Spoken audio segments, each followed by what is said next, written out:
Sir உங்களுக்கு என்ன கோரிக்கை அப்படி சொல்லுங்கள் சார். இன்றைக்கி வந்து தமிழ்நாடு மின்சார வாரியத்தில் பகிர்மான உற்பத்தி ஒப்பந்த அடிப்படையில் கிட்டத்தட்ட 10 ஆண்டு முதல் 20 ஆண்டுகள் வரையும் ஒப்பந்த தொழிலாளர்கள் பணிபுரிஞ்சிருக்கிறார். இங்கே நிரந்தர பணியாளர்கள் பணிபுரிகிற இடத்துல அனைத்து இடத்துலையுமே ஒப்பந்த தொழிலாளர்கள் தான் பணி செய்கிறார்கள். அந்த பணி இடத்துல வந்து தொழிலாளிகள் அதே இடத்துலையே இந்த 15 ஆண்டு 20 ஆண்டு காலமாக தொடர்ந்து பணி செஞ்சுட்டே இருப்பார்கள். ஆனால் ஒப்பந்தக்காரர் மட்டும் ஆரம்ப கட்டத்தில் 3 மாதத்துக்கு ஒரு முறை ஒப்பந்தக்காரர் பேர் மாறும், ஒப்பந்தக்காரர் மாறுவாங்க.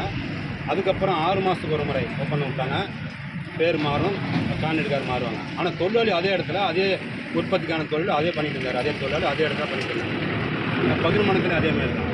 இன்றைக்கி வந்து ஒரு வருஷம் ஒரு முறை விட்டுருக்கு. இதில் வந்து லிமிடெட் கம்பெனின்னு ஒன்று இருக்குது, லாதா இன்ஜினியரிங்குது. அது வந்து 5 வருஷம்னால டெண்டர். இது எல்லாமே ஒப்பந்தம் செஞ்சு உற்பத்தி முழுவதும் இந்த மேட்டூர் ஆனந்த நிலையத்தில் நாங்கள் எங்கள் மாதிரி பரம்பரை தொழிலாளிகள்லாம் தொடர்ந்து வருஷம் மாதம் ரிட்டையர்ட் ஆகிட்டு அந்த அனைத்து இடத்துலையுமே ஒப்பந்த தொழிலாளர் மூலியமாக தான் உற்பத்தி வந்து இங்கே மேட்டூர் ஆனந்த நிலையம், தூத்துக்குடி ஆனந்த நிலையம், வடசென்னை ஆனந்த நிலையம், நீர்மண் நிலையம் தான் உற்பத்தி ஆகிட்டு இருக்குது.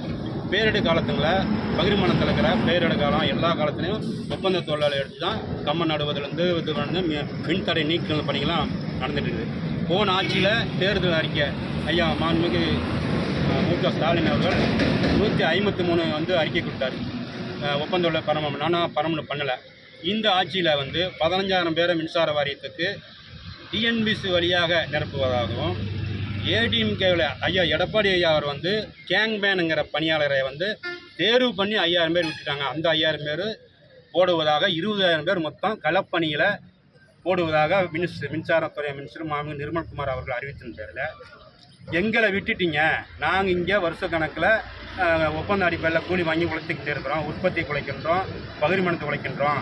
எனவே எங்களை பர்மனெண்ட் பண்ணிவிட்டு அதன் பிறகு டிஎன்பிசிலையோ அல்லது கேன் மேலே எடுங்க அப்படிங்கிற கோரிக்கையை வைத்து இன்றைக்கி தமிழ்நாடு முழுவதும் சென்னை உள்பட வட சென்னை, தூத்துக்குடி, மேட்டூர் ஆனந்த நிலையம் 1, 2, பகிர்மானம், நீர்மண் நிலையம் எல்லாம் போராட்டம் இதை நோக்கி பண்ணிகிட்டு இருக்கிறோம்.